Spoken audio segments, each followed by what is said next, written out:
you ever done an interview without wearing sunglasses? Yeah.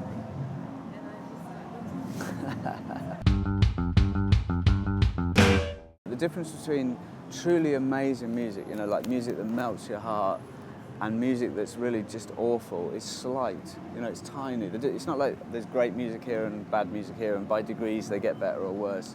So the difference is kind of intangible. You know, it's like if you could hold it, if you could get it, it would make making records really easy. But I'm only interested in that little bit, and it's really fucking hard to find. It's there, isn't it? Everybody knows it's there. First song I wrote was Walking with Jesus, or Things Will Never Be the Same, that I didn't know where it was coming from. Prior to that, I'd written things like Come Down Easy, which was a kind of take on a Buck of White song, you know, like I knew where the source was. Walking with Jesus was the first time I wrote something that was about my condition, where I was at. I meet a lot of people who've had extreme circumstances around my music. I don't know, you can't do it for an audience. That's the key to it. You can't make it with an audience in mind. And if I do have an audience, I always have an audience of one.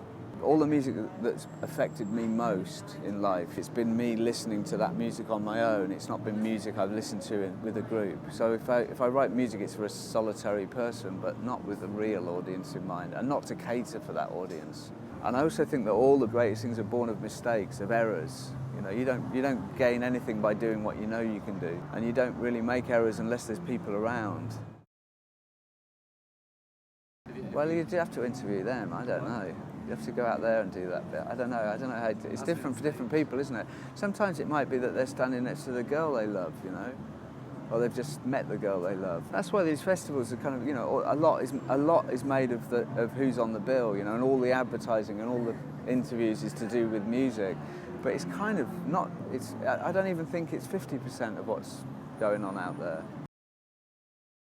The whole of rock and roll is built on mythology, this ludicrous, you know, like the very cornerstone of rock and roll is that Robert Johnson sold his soul to the devil. Like, give me a fucking break. But I believe it, you know. I want to believe it because it's the music that I love. And why I'm so sad that rock and roll now is just folding back on itself, that everybody's just looking back, you know. It's so easy to play music that you made 10 years ago. Like, it's so much harder to make a record now. This is about now, and here it is. And I think no matter how small the steps, they've got to be forward. You've got to be pushing this forward. You've got to be making new music, you know.